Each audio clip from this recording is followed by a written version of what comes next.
ಎಲ್ಲರಿಗೂ ಸ್ವಾಗತ. ಇವತ್ತು ನಾವು ಒಂದು ಅದ್ಭುತ ಕವಿತೆಯ ಬಗ್ಗೆ ಮಾತಾಡೋಣ ಅಂತ ಇದೀವಿ.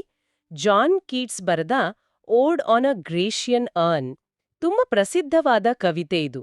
ಹೌದು. ನಮ್ ಹತ್ರ ಈ ಕವಿತೆಯ ಬಗ್ಗೆ ಒಂದು ಆಳವಾದ ಸಾಲು ಸಾಲಿನ ವಿಶ್ಲೇಷಣೆ ಇದೆ.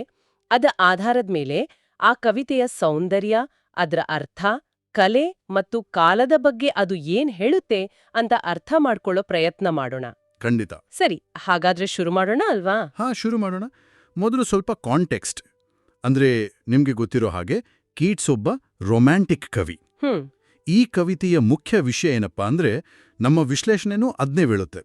ಮನುಷ್ಯನ ಜೀವನ ಇದೆಯಲ್ಲ, ಅದು ಕ್ಷಣಿಕ. ಆದ್ರೆ ಕಲೆ ಇದೆಯಲ್ಲ, ಅದು ಶಾಶ್ವತ. ಓಕೆ. ಆ ಹಳೆಯ ಗ್ರೀಕ್ ಹೂದಾನಿ ಇದೆಯಲ್ಲ, ಆ ಅರ್ನ್ ಇದೆಯಲ್ಲ, ಅದು ಆ ಶಾಶ್ವತತೆಯ ಸಂಕೇತ. ಈ ವಿಶ್ಲೇಷಣೆ ಪ್ರತಿ ಪದ್ಯದಲ್ಲಿ ಬರೋ ಚಿತ್ರಣಗಳು, ಅಂದ್ರೆ ಆ ಇಮೇಜರಿ, ಆಮೇಲೆ ಅದರಿಂದ ಬರೋ ಭಾವನೆಗಳು, ಅದನ್ನೆಲ್ಲ ಹೇಗೆ ಹಂತ ಹಂತವಾಗಿ ಬಿಡಿಸಿ ಹೇಳುತ್ತೆ ಅಂತ ನಾವೀಗ ನೋಡೋಣ. ಸರಿ ಸರಿ. ಹಾಗಾದ್ರೆ ಮೊದಲನೆಯ ಪದ್ಯದಿಂದಲೇ ಶುರು ಮಾಡೋಣ. ಕವಿ ಶುರುವಲ್ಲೇ ನೇರವಾಗಿ ಆ ಹೂದಾನಿ ಜೊತೆ ಮಾತಾಡ್ತಾರೆ ಅಲ್ವಾ? ಅದಕ್ಕೊಂದು ಜೀವ ತುಂಬಿದ ಹಾಗೆ. ಹೌದು. Thou still unravished bride of quietness, foster child of silence and slow time. ಆಹಾ, ಈ ಸಾಲುಗಳೇ ಎಷ್ಟು ಚೆನ್ನಾಗಿವೆ. ವಿಶ್ಲೇಷಣೆ ಹೇಳೋ ಹಾಗೆ ಇದು ಪರ್ಸಾನಿಫಿಕೇಶನ್ ಅಲ್ವಾ? ಅಂದ್ರೆ ಅದನ್ನ ವ್ಯಕ್ತಿಯ ತರ ನೋಡೋದು. ಹೌದು. ಶಾಂತತೆಯ ವಧು, ಮೌನ ಮತ್ತೆ ನಿಧಾನ ಕಾಲದ ಸಾಕು ಮಗು ಅಂತಾರೆ. ಅಂದ್ರೆ ಅದು ಕಾಲದಿಂದ ಹಾಳಾಗ್ದೆ ಹಂಗೆ ಉಳಿದಿದೆ, ಯುಗಗಳಿಂದ ಮೌನವಾಗಿ ನಿಂತಿದೆ ಅನ್ನೋ ಭಾವನೆ.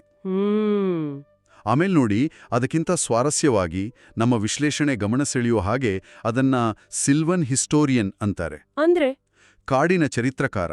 ಅಂದ್ರೆ ಆ ಹೂದಾನಿ ಅದರ ಮೇಲಿರೋ ಕೆತ್ತನೆಗಳ ಮೂಲಕ ಬರೆದ ಕಾವ್ಯಕ್ಕಿಂತ ಸಹಜವಾಗಿ ಇನ್ನೂ ಚೆನ್ನಾಗಿ ಕಥೆ ಹೇಳುತ್ತೆ ಅಂತ ಕವಿ ನಂಬ್ತಾರೆ. ಅದು ಬರೀ ವಸ್ತು ಅಲ್ಲ, ಒಂದು ಮಾಧ್ಯಮ. ಓ ಹೌದು ಹೌದು. ಆಮೇಲೆ ಕವಿ ಪ್ರಶ್ನೆಗಳನ್ನ ಕೇಳ್ತಾ ಹೋಗ್ತಾರೆ ಅಲ್ವಾ? ಅದರ ಮೇಲಿರೋ ಚಿತ್ರಗಳ ಬಗ್ಗೆ. What leaf fringed legend? ಅದು ದೇವತೆಗಳ ಕಥೆನಾ, ಮನುಷ್ಯರದ್ದ, ಅಥವಾ ಇಬ್ರದ್ದೂನಾ? ತೆಂಪೇನಾ ಅಥವಾ ಆರ್ಕಿಡೀನಾ? ಈ ಥರ. ನಿಜ. ವಿಶ್ಲೇಷಣೆ ಇಲ್ಲಿ ಒಂದು ಮುಖ್ಯ ಪಾಯಿಂಟ್ ಹೇಳುತ್ತೆ.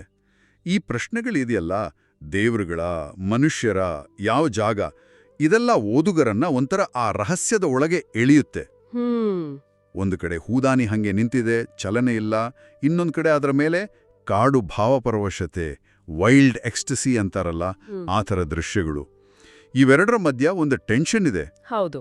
ಆಮೇಲೆ ಕವಿ ಫಟಾಫಟ್ ಅಂತ ಪ್ರಶ್ನೆ ಕೇಳ್ತಾರಲ್ಲ, ಯಾವ ಗಂಡ್ಸರು, ಯಾವ ದೇವರು, ಹೆಣ್ಮಕ್ಳು ಯಾಕೆ ಓಡ್ತಿದ್ದಾರೆ, ಏನ್ ನಡೀತಿದೆ, ಕೊಳಲು, ತಾಳ, ಆ ವೈಲ್ಡ್ ಎಕ್ಸ್ಟಸಿ ಏನು? ಈ ಪ್ರಶ್ನೆಗಳಿಂದ ಆ ನಿಂತಿರೋ ಚಿತ್ರಕ್ಕೆ ಒಂಥರ ಜೀವ ಬಂದ ಹಾಗೆ ಆಗತ್ತೆ. ಕರೆಕ್ಟ್. ಇದರಿಂದಲೇನೆ ಬಹುಶಃ ಆ ಕೇಳದ ಸಂಗೀತದ ಐಡಿಯಾ ಬರುತ್ತೆ ಅಲ್ವಾ? ಅದು ನಮ್ನ ಎರಡನೇ ಪದ್ಯಕ್ಕೆ ತರುತ್ತೆ. ಹೌದು. ಇಲ್ಲಿ ಬರೋ ಸಾಲುಗಳು ಬಹುಶಃ ಇಡೀ ಕವಿತೆಯಲ್ಲೇ ಅತಿ ಹೆಚ್ಚು ಜನರಿಗೆ ಗೊತ್ತಿರೋ ಸಾಲುಗಳು ಅನ್ಸುತ್ತೆ. Heard melodies are sweet, but those unheard are sweeter. ಅಂದ್ರೆ ನಾವು ಕಿವಿಯಿಂದ ಕೇಳೋ ಸಂಗೀತ ಚೆನ್ನಾಗಿರುತ್ತೆ, ಆದ್ರೆ ಕಲ್ಪನೆಯಲ್ಲಿ ಕೇಳೋ ಸಂಗೀತ, ಆ ಕೇಳ್ದು ಇದೆಯಲ್ಲ, ಅದು ಇಂದು ಚೆನ್ನಾಗಿರುತ್ತೆ ಅಂತ. ವಿಶ್ಲೇಷಣೆಯ ಪ್ರಕಾರ ಕೀಟ್ಸ್ ಏನ್ ಹೇಳ್ತಿದ್ದಾರೆ ಅಂದ್ರೆ, ಕಲ್ಪನೆ ಅಥವಾ ಕಲೆ ಇದೆಯಲ್ಲ, ಅದು ರಿಯಾಲಿಟಿಗಿಂತ ಶ್ರೇಷ್ಠ ಅಂತ. ಹೌದು. ಅದನ್ನೇ ವಿವರಿಸ್ತಾ ದೇರ್ಫೋರ್ ಈ ಸಾಫ್ಟ್ ಪೈಪ್ಸ್ ಪ್ಲೇ ಆನ್ ಅಂತಾರೆ. ನುಡಿಸಿ, ಆದರೆ ಕಿವಿಗಳಲ್ಲ. Pipe to the spirit ditties of no tone ಅಂತ. ಅಂದ್ರೆ ಆತ್ಮಕ್ಕೆ ಕೇಳುವ ಹಾಗೆ ನುಡಿಸಿ. ಸ್ವರವಿಲ್ಲದ ಆತ್ಮದ ಹಾಡುಗಳು. ಹೌದು. ವಿಶ್ಲೇಷಣೆ ಅದನ್ನೇ ಹಾಗೆ ಹೇಳುತ್ತೆ. ಇದು ಇಂದ್ರಿಯಗಳನ್ನ ಮೀರಿದ ಕಲ್ಪನೆಯಲ್ಲಿ ಮಾತ್ರ ಅನುಭವಿಸುವ ಶಾಶ್ವತ ಸಂಗೀತ. ಇದೇ ಪದ್ಯದಲ್ಲಿ ಆ ಯುವಕನ ಚಿತ್ರಣ ಇದೆಯಲ್ಲ, ಫೇರ್ ಯೂತ್, ಅವನು ಯಾವತ್ತೂ ಹಾಡು ನಿಲ್ಸಲ್ಲ, ಆ ಮರಗಳು ಎಲೆ ಉದುರಿಸಲ್ಲ. ಅಂದ್ರೆ ಅವೆಲ್ಲ ಕಲೆಯ ಶಾಶ್ವತ ವಸಂತದಲ್ಲಿವೆ. ಹಾಗೆ ಆ ಪ್ರೇಮಿ, ಬೋಲ್ಡ್ ಲವರ್, ಅವನು ಗುರಿ ಹತ್ರ ಇದ್ರೂ ಯಾವತ್ತೂ ಚುಂಬಿಸೋಕಾಗಲ್ಲ. ಇಲ್ಲಿ ನಮ್ಮ ವಿಶ್ಲೇಷಣೆ ಹೇಳೋ ಹಾಗೆ ಒಂದು ಮುಖ್ಯ ವಿರೋಧಾಭಾಸ ಇದೆ. ಕಲೆಯ ಶಾಶ್ವತತೆಗೂ ಜೀವನದ ಕ್ಷಣಿಕತೆಗೂ ಇರೋ ವ್ಯತ್ಯಾಸ. ಅದ್ಭುತವಾದ ವಿರೋಧಾಭಾಸ ಅದು. ಅದೇ ಕವಿ ತಕ್ಷಣ ಸಮಾಧಾನನೂ ಮಾಡ್ತಾರೆ. ಯೆಟ್ ಡು ನಾಟ್ ಗ್ರೀವ್ ಅಂತ. ಹೌದು ಹೌದು. ನೀನು ಕಿಸ್ ಮಾಡಕ್ಕಾಗಲ್ಲ ನಿಜ, ಆದ್ರೆ ಬೇಜಾರು ಮಾಡ್ಕೋಬೇಡ. ಯಾಕೆಂದ್ರೆ ನಿನ್ನ ಪ್ರಿಯತಮ್ಮೆ ಯಾವತ್ತೂ ಬಾಡಲ್ಲ. ಅವಳ ಸೌಂದರ್ಯ ಶಾಶ್ವತ. ನೀನು ಯಾವತ್ತೂ ಪ್ರೀತಿಸ್ತಾನೆ ಇರ್ತೀಯ, ಅವಳು ಯಾವತ್ತೂ ಸುಂದರವಾಗಿರ್ತಾಳೆ. ಓ ಇದು ನಮ್ಮ ವಿಶ್ಲೇಷಣೆ ಹೇಳೋ ಹಾಗೆ ನಿಜ ಜೀವನಕ್ಕೆ ತದ್ವಿರುದ್ಧ ಅಲ್ವಾ?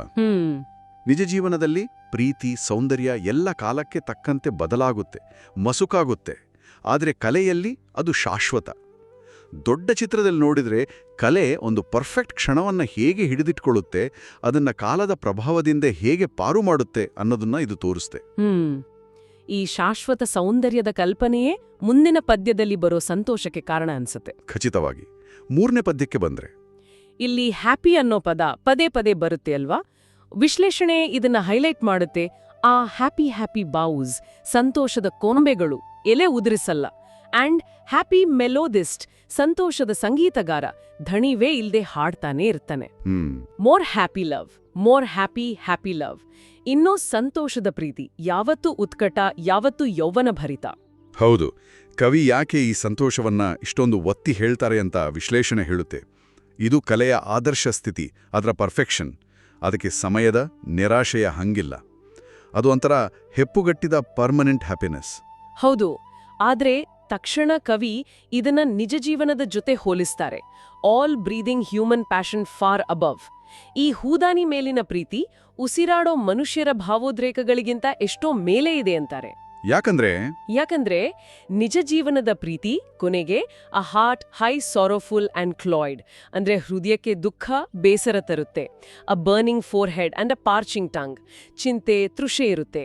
ಅಂದ್ರೆ ನೋವು ಬಳಲಿಕೆ ಇದ್ದೇ ಇರುತ್ತೆ. ಕರೆಕ್ಟ್. ಇದು ನಮ್ಮನ್ನ ಒಂದು ಮುಖ್ಯ ಪ್ರಶ್ನೆಗೆ ತರುತ್ತೆ.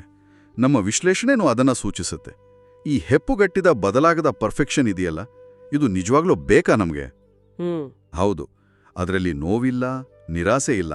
ಆದರೆ ಜೀವನದ ನಿಜವಾದ ಅನುಭವ, ಅದರ ಏರಿಳಿತಗಳು, ಕಲಿಯೋದು, ಇದನ್ನ ಮಿಸ್ ಆಗುತ್ತಾ? ಇದು ಶಾಶ್ವತತೆಗೆ ನಾವು ಕೊಡೋ ಬೆಲೆ ಮತ್ತೆ ಅನುಭವಕ್ಕೆ ಕೊಡೋ ಬೆಲೆ ಬಗ್ಗೆ ಯೋಚನೆ ಮಾಡಿಸುತ್ತೆ. ಹೌದು. ಈ ಸಂತೋಷದ ಚಿತ್ರಣದ ನಂತರ 4ನೇ ಪದ್ಯದಲ್ಲಿ ವಿಷಯ ಸ್ವಲ್ಪ ಬದಲಾಗುತ್ತಲ್ವಾ? ಹೌದು. ಅಲ್ಲಿ ಇನ್ನೊಂದು ದೃಶ್ಯಕ್ಕೆ ಹೋಗ್ತಾರೆ. ಒಂದು ಧಾರ್ಮಿಕ ಬಲಿಯ ಸನ್ನಿವೇಶ. Who are these coming to the sacrifice? ಯಾರು ಬರ್ತಿದ್ದಾರೆ ಬಲಿಗೆ?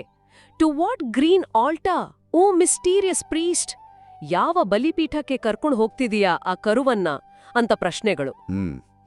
ಆ ದೃಷ್ಟಿದಲ್ಲಿ ಒಂದು ಗಂಭೀರತೆ ಇದೆ. ಆದರೆ ಜೊತೆಗೆ ನಮ್ಮ ವಿಶ್ಲೇಷಣೆ ಹೇಳೋ ಹಾಗೆ ಒಂದು ವಿಷಾದದ ಛಾಯೆನೂ ಇದೆ. ಕವಿ ಕೇಳ್ತಾರೆ, what little town is emptied of this folk? ಓ, ಯಾವ ಚಿಕ್ಕ ಪಟ್ಟಣದಿಂದ ಈ ಜನರೆಲ್ಲ ಬಂದಿದ್ದಾರೆ, ಈಗ ಆ ಪಟ್ಟಣ ಖಾಲಿಯಾಗಿದೆ ಅಲ್ವೇ ಅಂತ. ಆ ಖಾಲಿ ಪಟ್ಟಣದ ಕಲ್ಪನೆ ಅದೊಂಥರ ಬೇರೆ ಫೀಲ್ ಕೊಡುತ್ತಲ್ವಾ?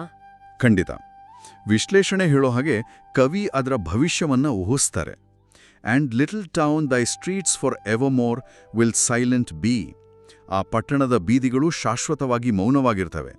ನೀನ್ ಯಾಕೆ ಹೀಗೆ ನಿರ್ಜನವಾದೆ ಅಂತ ಹೇಳೋಕೆ ಒಬ್ರೂ ವಾಪಸ್ ಬರಲ್ಲ ಅಂತ. ಅಯ್ಯೋ, ಇದು ಕಲೆ ಹೆಪ್ಪುಗಟ್ಟಿಸುವುದರ ಇನ್ನೊಂದು ಮುಖ, ಒಂಥರ ಶೂನ್ಯ ಅಥವಾ ವಿಷಾದಕರ ಮುಖ. ಕಲೆ ಜೀವನವನ್ನ ಹಿಡಿದಿಡುತ್ತೆ, ಹೌದು, ಆದರೆ ಅದನ್ನ ಸಮಯದ ಹರಿವಿನಿಂದ ಹೊರಗೆ ತೆಗೆದುಬಿಡತ್ತೆ. ಆ ಪಟ್ಟಣದ ಜನ ಆ ಬಲಿಯ ಕ್ಷಣದಲ್ಲೇ ಶಾಶ್ವತವಾಗಿ ಲಾಕ್ ಆಗ್ಬಿಟ್ಟಿದ್ದಾರೆ. ಈ ವಿಷಾದದ ಭಾವನೆಯಿಂದ ಕೊನೆಗೆ 5ನೇ ಪದ್ಯಕ್ಕೆ ಬರ್ತೀವಿ. ಹೌದು. ಇಲ್ಲಿ ಮತ್ತೆ ಕವಿ ಹೂದಾಯಿನಿ ಜೊತೆ ಮಾತಾಡ್ತಾರೆ. ಅದರ ಸೌಂದರ್ಯವನ್ನ ಕೊಂಡಾಡ್ತಾರೆ. ಓ ಆಟಿಕ್ ಶೇಪ್, ಫೇರ್ ಆಟಿಟ್ಯೂಡ್, ಓ ಆಟಿಕ್ ಆಕಾರವೇ, ಸುಂದರ ನಿಲುವೆ ಅಂತ ಅದರ ಕಲೆಯನ್ನ ಹೊಗಳ್ತಾರೆ. ಆದರೆ ತಕ್ಷಣ ವಿಶ್ಲೇಷಣೆ ಗಮನಿಸೋ ಹಾಗೆ ಒಂದು ಬೇರೆ ಧ್ವನಿ ಕೇಳಿಸುತ್ತೆ. Thou silent form does tease us out of thought, as doth eternity. Cold pastoral. ಈ ಮೌನ ಆಕಾರ ಶಾಶ್ವತತೆ ಹಾಗೆ ನಮ್ಮ ಆಲೋಚನೆಯನ್ನ ಮೀರಿ ನಿಲ್ತೆ, ನಮ್ಮನ್ನ ಒಂಥರ ಗೊಂದಲ ಮಾಡುತ್ತೆ, ಕೀಟ್ಲೆ ಮಾಡುತ್ತೆ ಅಂತಾರೆ. ಆಮೇಲೆ ಅದನ್ನ ಕೋಲ್ಡ್ ಪ್ಯಾಸ್ಟೋರಲ್ ಅಂದ್ರೆ ಶೀತಲ ಗ್ರಾಮೀಣ ಚಿತ್ರಣ ಅಂತ ಕರೀತಾರೆ. ಅಂದ್ರೆ ಅದು ಸುಂದರವಾದ ಗ್ರಾಮೀಣ ಕಲಾಕೃತಿ, ಆದ್ರೆ ಅದು ಶೀತಲ, ಕೋಲ್ಡ್, ನಿರ್ಜೀವ. ಅದರಲ್ಲಿ ನಿಜವಾದ ಜೀವನದ ಉಷ್ಣತೆ ಇಲ್ಲ. ಆದ್ರೂ ಅದರ ಶಕ್ತಿ ಇರೋದು ಅದರ ಶಾಶ್ವತತೆಯಲ್ಲಿ ಅಲ್ವಾ? When old age shall this generation waste, thou shalt remain. ನಮ್ಮ ತಲೆಮಾರು ಮುಗಿದೋದ್ರೂ ನೀನಿರ್ತೀಯ. ಮುಂದಿನ ಜನಾಂಗದ ದುಃಖಗಳ ಮಧ್ಯನೂ ನೀನು ಮನುಷ್ಯನಿಗೆ ಸ್ನೇಹಿತನಾಗಿ ಇರ್ತೀಯ ಅಂತಾರೆ. ಹೌದು. ಹಾಗಾದ್ರೆ ಆ ಹೂದಾನಿ ಯುಗಯುಗಗಳವರೆಲೆ ಮನುಷ್ಯನಿಗೆ ಏನ್ ಹೇಳುತ್ತೆ? ಇಲ್ಲಿ ಆ ಅತಿ ಪ್ರಸಿದ್ಧ ಅಷ್ಟೇ ಕಾಂಟ್ರವರ್ಷಿಯಲ್ ಸಾಲುಗಳ ಬರೋದು. ವಿಶ್ಲೇಷಣೆ ಇದರ ಮೇಲೆ ತುಂಬಾ ಫೋಕಸ್ ಮಾಡುತ್ತೆ. To whom thou sayest beauty is truth, truth beauty that is all you know on earth and all you need to know. ಸೌಂದರ್ಯವೇ ಸತ್ಯ, ಸತ್ಯವೇ ಸೌಂದರ್ಯ. ಹೌದು, ಭೂಮಿ ಮೇಲೆ ನಿಮ್ಗೆ ಗೊತ್ತಿರೋದು ಇಷ್ಟೇ, ನೀವು ತಿಳಿಬೇಕಾಗಿರೋದು ಇಷ್ಟೇ. ನಮ್ಮ ಮೂಲ ವಿಶ್ಲೇಷಣೆ ಪ್ರಕಾರ ಇದು ಹೂದಾನಿಯ ಅಂದ್ರೆ ಕಲೆಯ ಶಾಶ್ವತ ಸಂದೇಶ. ಅದು ಸೌಂದರ್ಯವನ್ನ, ಅದರಲ್ಲೂ ಕಲೆಯಲ್ಲಿ ಕಾಣೋ ಆದರ್ಶ ಸೌಂದರ್ಯವನ್ನ ಮೂಲಭೂತ ಸತ್ಯಕ್ಕೆ ಸಮ ಅಂತ ಹೇಳುತ್ತೆ. ದೊಡ್ಡ ಚಿತ್ರಣದಲ್ಲಿ ನೋಡಿದರೆ ವಿಶ್ಲೇಷಣೆ ಹೇಳೋ ಹಾಗೆ ಕಲೆ ನಮಗೆ ವಾಸ್ತವದ ಸಾರವನ್ನ, ಜೀವನದ ಸತ್ಯವನ್ನ ಅರ್ಥ ಮಾಡ್ಕೊಳ್ಳೋಕೆ ಒಂದು ಶಾಶ್ವತ ದಾರಿ ಕೊಡುತ್ತೆ. ಹಾಗಾದ್ರೆ ಇಷ್ಟೊತ್ತು ನಾವು ಮಾತಾಡಿದ್ದನ್ನ ಒಟ್ಟಿಗೆ ನೋಡಿದ್ರೆ ನಮ್ಮ ವಿಶ್ಲೇಷಣೆ ಹಲವು ಮುಖ್ಯ ವಿಷಯಗಳನ್ನ ಹೇಳಿದೆ. ಕಲೆಯ ಶಾಶ್ವತತೆ ವರ್ಸಸ್ ಜೀವನದ ಕ್ಷಣಿಕತೆ, ಸೌಂದರ್ಯ ಮತ್ತು ಸತ್ಯದ ಸಂಬಂಧ, ಆ ಹೂದಾನಿ ಮೇಲಿನ ಹೆಪ್ಪುಗಟ್ಟಿದ ಸಂತೋಷ, ಆದ್ರೆ ಜೊತೆಯಲ್ಲೇ ಇರೋ ವಿಷಾದ. ಹೌದು, ಇದೆಲ್ಲದರ ಅರ್ಥ ಏನು ಅಂತ ಕೇಳಿದ್ರೆ, ಕೀಟ್ಸ್ ಆ ಹೂದಾನಿಯನ್ನ ಬರೀ ಒಂದು ಸುಂದರ ವಸ್ತು ಅಂತ ನೋಡ್ಲಿಲ್ಲ. ಅದನ್ನ ಜೀವನ, ಸಾವು, ಪ್ರೀತಿ, ಕಲೆ, ಸತ್ಯ ಈ ದೊಡ್ಡ ಪ್ರಶ್ನೆಗಳ ಬಗ್ಗೆ ಯೋಚನೆ ಮಾಡೋಕೆ ಒಂದು ಮಾಧ್ಯಮವಾಗಿ ಬಳಸ್ಕೊಂಡ್ರು ಅಂತ ನಮ್ಮ ವಿಶ್ಲೇಷಣೆ ತೋರಿಸ್ಕೊಡುತ್ತೆ. ತುಂಬಾ ಸರಿಯಾಗಿ ಹೇಳಿದ್ರಿ. ಈ ವಿಶ್ಲೇಷಣೆ ನಮಗೆ ಮನವರಿಕೆ ಮಾಡುವ ಹಾಗೆ ಈ ಕವಿತೆ ಇವತ್ತಿಗೂ ಯಾಕೆ ಇಷ್ಟೊಂದು ಮುಖ್ಯ ಅಂದ್ರೆ, ಅದು ಎತ್ತುವ ಪ್ರಶ್ನೆಗಳು, ಅದು ಕೊಡುವ ಚಿತ್ರಗಳು, ಅದು ನಮ್ಮಲ್ಲಿ ಹುಟ್ಟಿಸೋ ಆಲೋಚನೆಗಳು, ಅದರಲ್ಲೇ ಅದರ ಶಕ್ತಿ ಇರೋದು. ಕಲೆಯ ಮೂಲಕ ಕಾಣೋ ಸೌಂದರ್ಯ ಅದೇ ಅತ್ಯುನ್ನತ ಸತ್ಯ ಅನ್ನೋದು ಇದರ ಕೇಂದ್ರ ಸಂದೇಶ ಅಂತ ವಿಶ್ಲೇಷಣೆ ಹೇಳುತ್ತೆ. ಸೌಂದರ್ಯವೇ ಸತ್ಯ, ಸತ್ಯವೇ ಸೌಂದರ್ಯ. ಇದು ಕೇಳೋಕೆ ಸರಳ ಅನ್ಸಿದ್ರು ಇದ್ರ ಬಗ್ಗೆ ಯೋಚನೆ ಮಾಡ್ತಾ ಹೋದ್ರೆ ತುಂಬಾನೇ ಆಳವಾದ ವಿಷಯಗಳಿಗೆ ಹೋಗುತ್ತೆ. ಹೌದು, ಈ ಅದ್ಭುತ ಕವಿತೆಯ ಸೂಕ್ಷ್ಮಗಳನ್ನ ನಮ್ಮ ವಿಶ್ಲೇಷಣೆಯ ಆಧಾರದ ಮೇಲೆ ಚರ್ಚೆ ಮಾಡಿದ್ದು ನಿಜಕ್ಕೂ ಚೆನ್ನಾಗಿತ್ತು. ಖಂಡಿತ. ಕೇಳುಗರಿಗೆ ಕೊನೆಗೆ ಒಂದು ಯೋಚನೆ ಮಾಡ್ಲಿಕ್ಕೆ ಒಂದು ವಿಷಯವನ್ನ ಬಿಟ್ಟೋಗ್ಬೋದನ್ಸುತ್ತೆ. ಹೇಳಿ. ನಮ್ಮ ವಿಶ್ಲೇಷಣೆ ಹೂದಾನಿಯ ಸಂದೇಶ ಸೌಂದರ್ಯವೇ ಸತ್ಯ, ಸತ್ಯವೇ ಸೌಂದರ್ಯ ಅಂತ ಹೇಳುತ್ತೆ.